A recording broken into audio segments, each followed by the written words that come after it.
Welcome to the Perfection Selection, a Cream of Cards TV. Do you like collecting?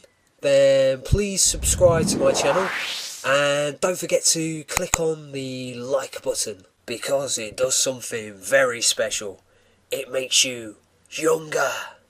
Here we have some fantastic original 1920s 3D stereoscopic trade cards featuring scary dinosaurs.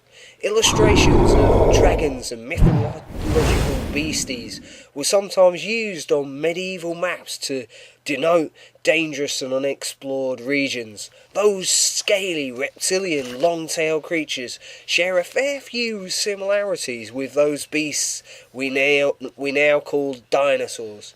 You can just imagine what our distant ancestors must have thought when they first stumbled across huge, ginormous dinosaur bones in an age where superstitions and religions reigned supreme.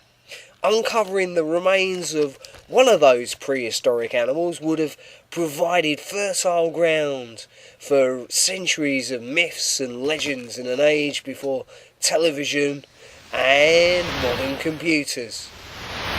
3D movies seem quite popular these days, but 3D images are nothing new, as we can see from these original 1920s stereoscopic trade cards. You would collect these from Cavender's products and were encouraged to send off for a special 3D viewer, which I just happen to have here. And then you would just slot the left and right cards in and look through the stereoscopic lenses to see a 3D image of a prehistoric monster. In fact, the concept of the stereoscope was developed way back in 1838 by Sir Charles Wheatstone.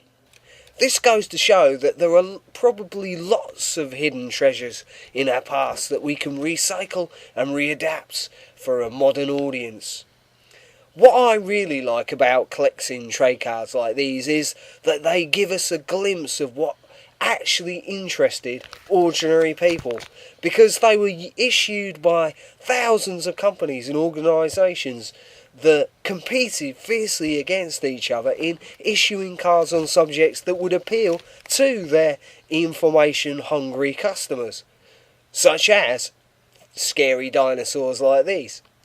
Card collecting became so popular that if the companies didn't issue cards on the most popular celebrities and subjects, they would struggle to sell their products. As simple as that.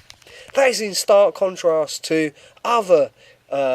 many other classical traditional collectibles that are ultimately centrally controlled by governments or ruling monarchs. That's why many of the pictures on coins and early stamps are of monarchs and leaders. Of course, that is fine if you want to just study the idealised images of kings and queens, but I personally find social history much more interesting and stimulating. Trade cards have origins dating back to 15th century Chinese calling cards, about the same time that Gutenberg invented the printing press, the original information revolution. And 18th century London traders realised that they could use cards like these to promote their business premises when many roads were unnamed and buildings didn't have a standardised numbering system in those days. With the invention of photography and improvements in mass colour printing technology, Victorians eagerly stuck these miniature works of art into their scrap albums. And now, of course, they're eagerly sought after by modern day collectors piecing together our glorious past. Thanks for watching. Bye for now. Please feel free to check out the largest collection of online videos of trade cards and early cigarette cards.